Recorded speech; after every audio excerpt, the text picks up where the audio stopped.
Okay, my artist is Miso Susanowa, and I found it interesting that she was more than happy to explain to us like her artwork in Second Life. She would teleport us to places and show us her artwork like without us even asking, and she would explain everything.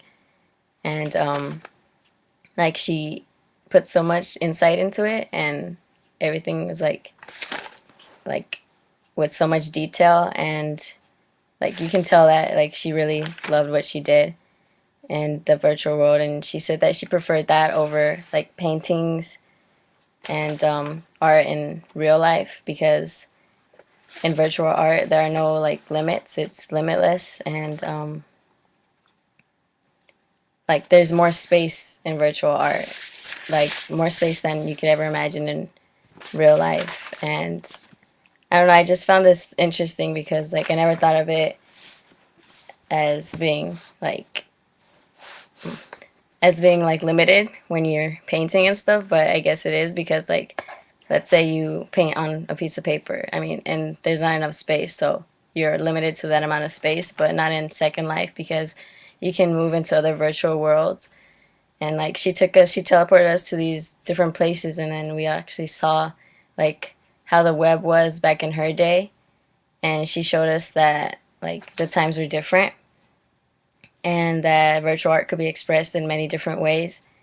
And she even showed us like a miniature of her art piece, and it was art inside of art basically, and that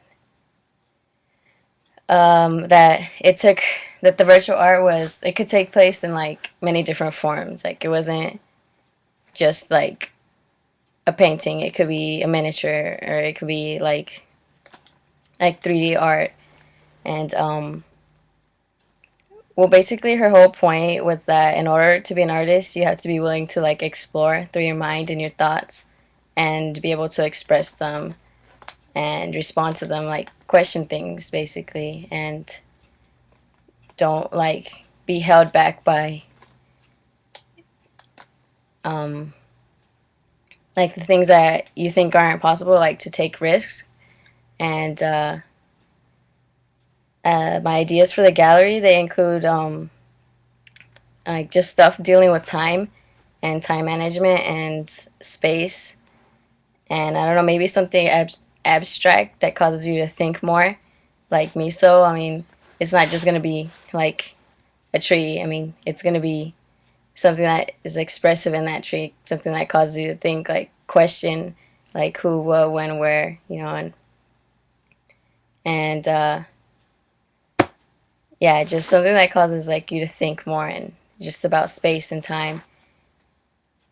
And yeah, that's basically what I got from my artist, and she was more than happy to help us. That also was very helpful in the interview, and like we didn't really have to question her much. She just like gave us all this info, and she was very like kind and giving, and she's just down to earth. Basically, not something that like I really expected. I didn't really know what to expect, but she was just really like you could tell her personality and that she loved what she did and she put her heart into it. And yeah, that's my artist.